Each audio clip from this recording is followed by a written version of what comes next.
Taking a look now at some of our national and international headlines for this Thursday morning, April 20th, 2017. We see that China has now come out and said that they are seriously concerned about the nuclear threats from North Korea.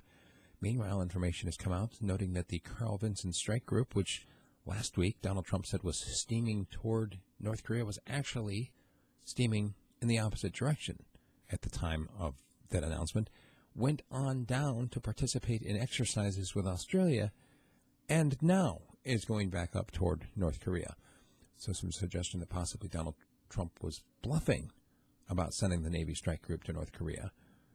Also making people wonder how much can you believe about any announcement, for instance. Are they actually on their way to North Korea now? Or is that more disinformation? Meanwhile, speaking of disinformation, during the latest North Korean celebrations of their founder's birthday, Kim Jong-un was seen smiling and waving to the crowd as behind him video was playing of a simulated nuclear strike against the United States wiping out U.S. cities. Of course, the crowd cheered wildly, as you could probably expect American crowds to cheer if video was shown destroying North Korean cities. In Syria, evacuations have resumed after the deadly bomb attack on Saturday that killed 120 refugees.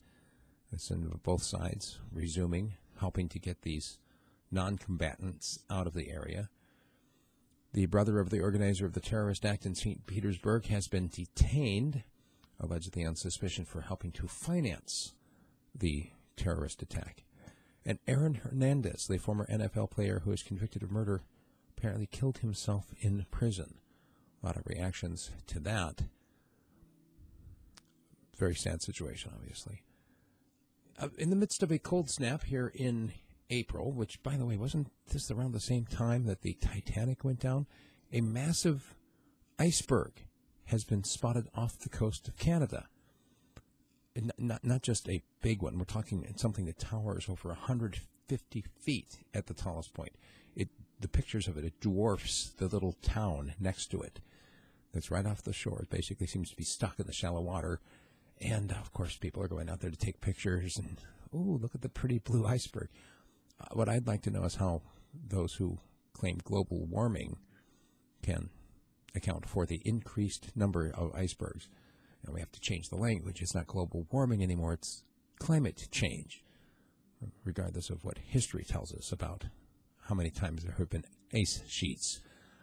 The mother of four, we may have mentioned this last week, that they were talking about deporting her back to Mexico, even though her children would be left basically motherless while they've deported her. She hasn't committed any crimes in the last 20 years that she's been here, except for the crime of being an undocumented immigrant. Some people are decrying Trump's heartless policy. And the last story I'm going to mention today is the special election you may have heard about down in Georgia, where Ossoff, the Democrat, just narrowly missed winning outright. He's going to be in a runoff with the closest out of the field of 18. A lot of folks putting their hopes on seeing a Trump backlash. That's what we've got. Remember, there are more stories that I don't have time for in this video section that I do deliver in a 30-minute audio version to my paid subscribers at radiofreespeech.com, so check that out.